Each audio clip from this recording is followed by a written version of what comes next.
Bonjour, nouvelle étape dans notre petit périple français à travers les vignobles et les grands domaines. Nous sommes aujourd'hui au cœur de la Loire, à Montlouis-sur-Loire, à 5 km, avec un domaine emblématique, le domaine La Taille-au-Loup, avec un vigneron et un personnage emblématique de la Loire, Jackie Blot. Bonjour. Jackie, merci de nous accueillir. Bonjour. Bonjour. Je suis ravi. Présentez-vous déjà. Je suis paysan à Montlouis, d'abord, au départ. Donc, voilà, je fais du vin depuis une vingtaine d'années à Montlouis, donc je n'ai pas commencé très, très tôt. Et puis après, j'ai fait un petit peu de vin à Vouvray, puis à Bourgueil, mais je suis d'abord originaire de Montlouis. Le domaine de La Taille-au-Loup, expliquez-nous un petit peu d'où vient le nom, pourquoi. En fait, c'est une longue histoire, parce que je faisais du courtage en vin auparavant. Et puis un jour, j'ai eu envie de faire du vin. Donc, je cherchais des endroits, j'étais passionné de chenin. Donc j'ai cherché un endroit où il y avait des terroirs et où les terres étaient à des prix raisonnables, parce que j'avais un tout petit porte-monnaie. Et en fait, je me suis installé à Montlouis sur 7 hectares. Taille-au-Loup. Alors, Taille-au-Loup, parce qu'en fait, là-bas, alors ça, c'est un peu c'est un choix. Plutôt que de coller mon nom sur l'étiquette, j'ai préféré mettre un nom de domaine, ce qui était assez inhabituel sur la Loire.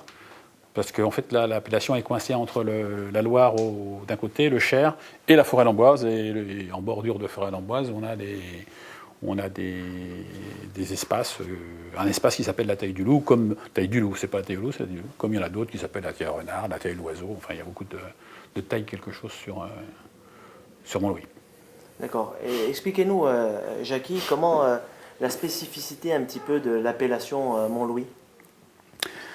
Alors, c'est compliqué ça. Ça, c'est un sujet compliqué parce que c'est une appellation qui a sur laquelle on fait beaucoup de vins différents. La spécificité, c'est peut-être de ne pas en avoir. En fait, on a un chenin. Le chenin est un cépage à géométrie variable.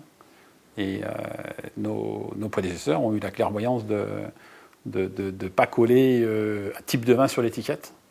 Donc en fait, derrière une étiquette marquée Montlouis, on peut avoir des vins secs, des demi-secs, des moelleux, des liquoreux, voire des pétillants. C'est la météo qui imprime le niveau de maturité au cépage.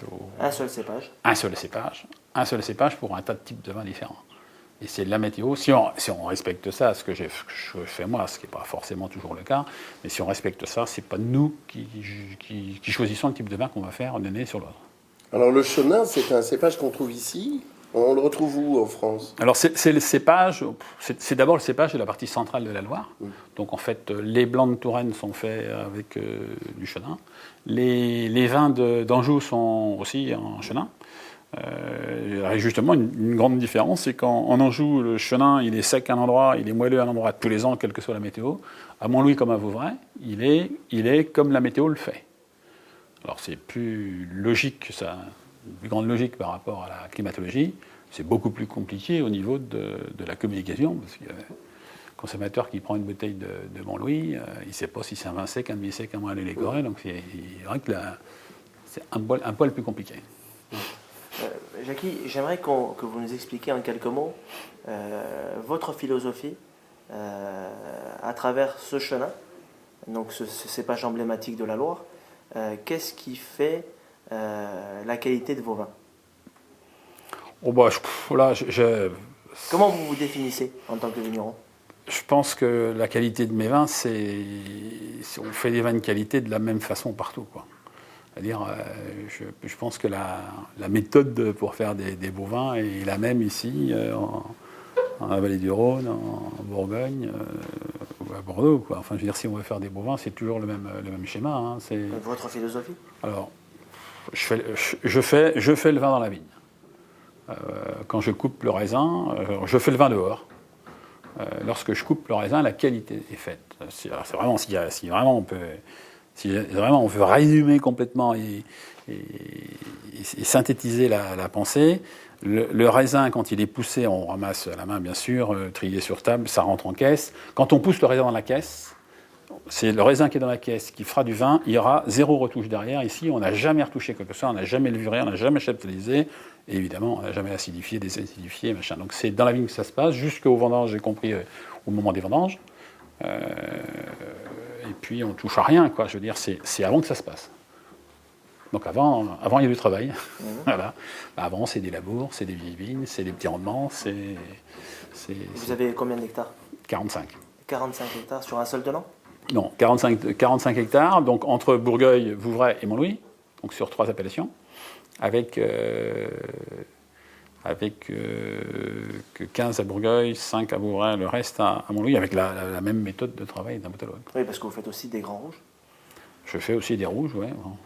Ils sont Je les fais aussi bien que je peux, mais ouais, j'espère qu'ils sont parce que, bons. non, mais parce que grand rouge, le mot est peut-être un petit peu exagéré, mais la Loire n'est pas qu'une région de blanc. Il y a aussi des grands rouges dans la Loire. Ouais, je pense que la Loire, et je pense au global d'abord une région de blanc, ça me paraît évident. Le problème, c'est que sur les rouges, il y en a fait un peu partout, et il n'y a qu'une toute petite part en fait du vignoble de rouge qui est capable de faire des grands rouges, quoi. Malheureusement, il y a plein de vignes en plaine, un petit peu plus compliqué. Vous pouvez nous parler un petit peu de votre propriété à Bourgueil? Alors à Bourgueil, on a le domaine de la Butte, donc déjà le nom indique un peu où est posée la propriété. On a un domaine alors, qui pour le coup est quasiment d'un seul tenant. Là, c'est le cas. Et en fait, on a un vignoble qui est posé exclusivement sur des coteaux. En fait, sur l'ancienne berge de Loire. La Loire est passée là, elle a décaissé le coteau sur 50 mètres. Et en fait, l'ensemble du vignoble est posé sur ces couches géologiques, là. En fait, c'est un domaine qu'on a repris, mon épouse et puis les gens de la maison aussi, parce que je veux dire, Christophe, qui est mon bras droit depuis 20 ans, est partie prenante là-bas aussi. C'est un travail d'équipe. C'est un travail d'équipe. Et oui, on avait envie de faire du rouge, donc on a d'abord... je cherchais quelques hectares, et puis j'ai trouvé un truc qui était génial, donc on s'est laissé aller.